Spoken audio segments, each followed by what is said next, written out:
দর্শক, ৩ জেলা নির্বাচনী সফরের অংশ হিসেবে ঠাকুরগাঁওয়ে আসছেন বিএনপি চেয়ারম্যান তারেক রহমান। এই বিষয়ে আরো বিস্তারিত জানাতে ঠাকুরগাঁও থেকে যুক্ত হচ্ছেন সহকর্মী তানভীর হাসান। তানভীর হাসান, বিএনপি চেয়ারম্যান কখন আসার কথা রয়েছে ঠাকুরগাঁওয়ে এবং এই জনসভার প্রস্তুতি কেমন দেখছেন?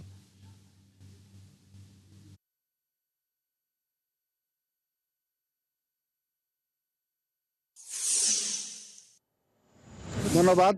আপনাকে জানিয়ে রাখি, দীর্ঘ 23 বছর পর তারেক রহমান কিন্তু ঠাকুরগাঁও পদার্পণ করছেন। আমরা ইতিমধ্যে দেখেছি কর্মসূচিতে কিন্তু ঢাকা থেকে 10টার দিকে তিনি বিমান যোগে রওনা দিবেন এবং হেলিকপ্টার যোগে শহীদপুর থেকে কিন্তু ঠাকুরগাঁও রওনা দিবেন 11টার দিকে। সেই অনুযায়ী কিন্তু আমরা ঠাকুরগাঁও স্টেডিয়াম বা বড় মাঠের দুটা স্থানে কিন্তু তার অবতরণ করার সম্ভাবনা রয়েছে বলে আমাদেরকে গোপন সূত্রে আমাদেরকে জানানো হয়েছে। ইতিমধ্যে কিন্তু ঠাকুরগাঁও বিভিন্ন প্রত্যন্ত অঞ্চল থেকে কিন্তু এলাকার মানুষ কিন্তু এই বড় মাঠে কিন্তু জনসভা স্থলে ভিড় করছেন। এবং আপনাকে যদি একটু উপজেলা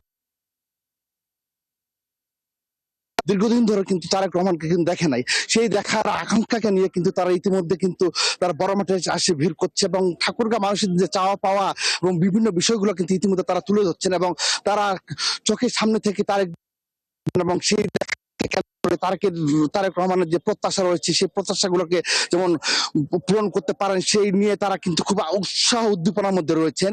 ইতিমধ্যে কিন্তু ঠাকুরগাঁও শহরে বিভিন্ন অলি গলি থেকে লোকজন কিন্তু বড় মাঠের দিকে আসছেন এবং বিভিন্ন ভ্যান থেকে রিক্সায় থেকে শুরু করে অটো থেকে শুরু করে নানা রকম লোকজন কিন্তু বড় মাঠে ভিড় করছেন।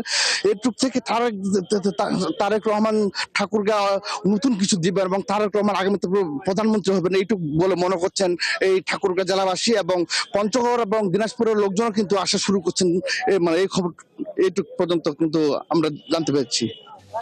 ধন্যবাদ তানভীর হাসান। খবর রাখতে থাকুন। দর্শক, ঠাকুরগাঁও থেকে আমাদের সহকর্মী তানভীর হাসান যুক্ত ছিল, যা আছেন সেখানে বিএনপির জনসভার সর্বশেষ খবর।